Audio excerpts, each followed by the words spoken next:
पिंपरी चिंचवडची बातमी आहे। पिंपरी चिंचवडमध्ये कोरोना बाधितांना त्रास होऊ नये आणि त्याचबरोबर त्यांनी पूर्ण उपचार घेतल्याशिवाय इतर लोकांमध्ये मिसळू नये यासाठी रुग्णालयाबाहेर पोलीस बंदोबस्त तैनात करण्यात आला आहे। शहरात ज्या ठिकाणी कोरोना बाधित आणि संशयितांवर उपचार केला जातो त्याच रुग्णालयाच्या बाहेरून काय परिस्थिती आहे याचा आढावा घेतलाय आमचे प्रतिनिधी गोविंद बाकडे यांनी। पिंपरी चिंचवड शहरात कोरोनाबाधित ग्रस्तांची संख्या आता 9 वर पोहोचलेली आहे आणि त्यांच्यावर भोसरी परिसरातील या रुग्णालयामध्ये उपचार केले जात आहेत। आयुक्त श्रावण हर्डीकर यांनी दिलेल्या माहितीनुसार या 9 रुग्णांची प्रकृती अत्यंत उत्तम आणि स्थिर आहे। मात्र हे रुग्ण कोणालाही विचारता त्यांच्या घरी जाऊ नये पूर्ण उपचार होईपर्यंत म्हणून इथे पोलीस बंदोबस्त तैनात केला गेलेला आहे। आपण बघतो की भोसरी पोलीस स्टेशनचे हे कर्मचारी आहेत आणि ते इथे तैनात आहेत। खरं तर त्यांना मास्क पुरवणं गरजेचं होतं, मात्र जर बघितलं तर इथे महिला पोलीस कर्मचारी असोत किंवा पुरुष कर्मचारी असो ते रुमाल बांधून आहेत।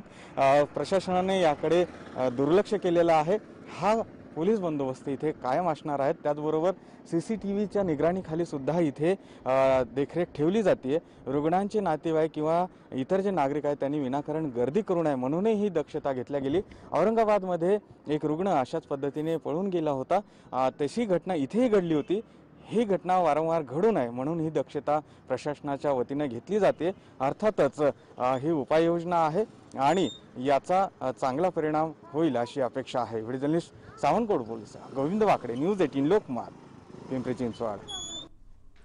आणि यानंतर औरंगाबादची बातमी आहे। औरंगाबादमध्ये सुद्धा अनेक अफवा पसरल्या आहेत, त्यामुळे नागरिकांची धांदल उडतीये। उद्या जर बाजार बंद केला तर आपण काय खायचं अशी भीती त्यांना वाटते आणि त्यामुळेच अनेकांनी धान्य खरेदी करून त्याचा साठा करायला सुरुवात केली। दुकानांमध्ये गर्दी दिसते आणि याचाच सगळा आढावा घेतलाय आमचे प्रतिनिधी सिद्धार्थ गोदाम यांनी। कोरोना व्हायरसमुळे समाजामध्ये अनेक चुकीच्या प्रथा अफवा पसरवल्या जातात, त्यामुळे नागरिकांची धांदल उडालेली आहे। अनेक ठिकाणी मास्कची तुटवडा निर्माण झालेला आहे, सॅनिटायझर संपलेले आहेत। मात्र आता एक नवीन चर्चा मार्केटमध्ये आहे की उद्या चालून बंद केलं तर आपल्याला खायला काय भेटणार नाही, त्यामुळे अनेक रेशनच्या दुकानावर नागरिकांनी गर्दी केलेली आहे आणि जेवढं लागतं त्यापेक्षा जास्त घरामध्ये ठेवण्याचा प्रयत्न करतायत। मी मोंढ्यातील एका दुकानावर आहे ज्या ठिकाणी नागरिक ज्या काही अत्यावश्यक गरजा आहेत त्या घेण्याचा प्रयत्न, त्यामध्ये पत्ती असेल, साखर असेल, तांदूळ, डाळी, तर हे स्टॉक करून ठेवण्याचा प्रयत्न केला जातो। ही चुकीची माहिती आहे, त्यामुळे साहजिकच नागरिक घाबरून जाणार आहेत। मात्र असं घाबरण्याचं काहीही कारण नाही, कारण जीवनावश्यक वस्तूवर सरकार कधी बंदी घालत नसतं किंवा ते बंद करत नसतं। मात्र आपण बघू शकतो या ठिकाणी तांदूळ असेल, गहू असेल, डाळी असतील, ह्या छोट्या गोष्टीचं जो आहे स्टॉक करून ठेवलं जातं। हे या ठिकाणी आपण बघू शकतो राईस आहे, साखर आहे, पीठ आहे। तर एक चुकीची अफवा असल्यामुळे नागरिकांनी साठा करायला सुरुवात केलेली आहे। माझ्यासोबत विनोद ओसवाल दुकानाचे मालक, यांचं सर्वात मोठं दुकान या ठिकाणी आहे। विनोद, काय लोकांमध्ये भीती आहे, लोक काय जास्त खरेदी करतात? म्हणजे आता कोरोनाचा हा पुरा व्हायरल आहे पसरलेला, तर गिरायकांना असं वाटू लागले की बाबा मोंढा मार्केट बंद झाला तर लोकांना बाहेर, जसं जमावबंदी कायदा लागू केला तसं मार्केट बंद झालं तर घरातून बाहेर निघू न दिले तर, आणि हा रोग जास्त वाढला तर पुढं परेशान्या वाढणार आहे। तर त्यासाठी प्रिकॉशन म्हणून थोडा एक्स्ट्रा साठा ग्राहक जमा करू लागले आहे। पण मला एक सांगा, साहजिकच नागरिक घाबरल्यानंतर अशा पद्धती कृती करतो, काय लोक जास्त घेऊन जातात? नाही, म्हणजे जीवन आवश्यक वस्तूच म्हणजे गहू आहे, ज्वारी आहे, बाजरी आहे, डाळी आहे, तेल आहे, साखर आहे, साखरपत्ती, बस। की बाई त्यांना असं वाटू लागले की बाई काही झालं, पुढं आजार जास्त वाढला, हा व्हायरल जास्त, तर बंदी काही करू शकतो। पण आपण एक व्यापारी म्हणून आपण तयार आहोत का या सगळ्या गोष्टीचा सामना करायला, लोकांना अन्न पुरवण्यासाठी? गिरायकांना माझी अशी विनंती आहे की घाबरायचं काही कारण नाही। पूर्ण साठा आहे मार्केटमध्ये, सर्व वस्तू अवेलेबल आहे आणि जीवनावश्यक वस्तू असल्यामुळे गव्हर्नमेंट या कायद्यात काही तरतूद करणार नाही।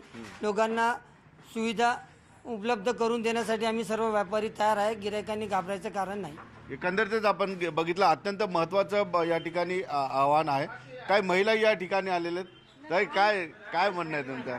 लोकांमध्ये थोडेसे घाबरणं तर साहजिक आहे नागरिकांना, त्यांना काय म्हणाल तुम्ही?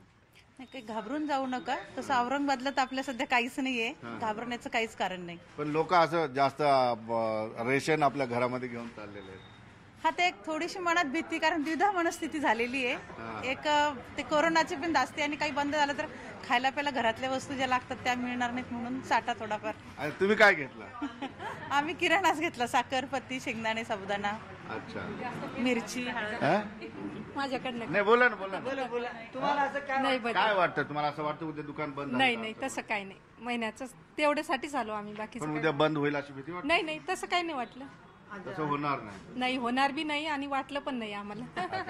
बघितलं आपण, असेही समजदार ग्राहक आहेत ज्या ठिकाणी त्यांना भीती नाही वाटत, मात्र मोठ्या संख्येने ग्राहक घाबरले.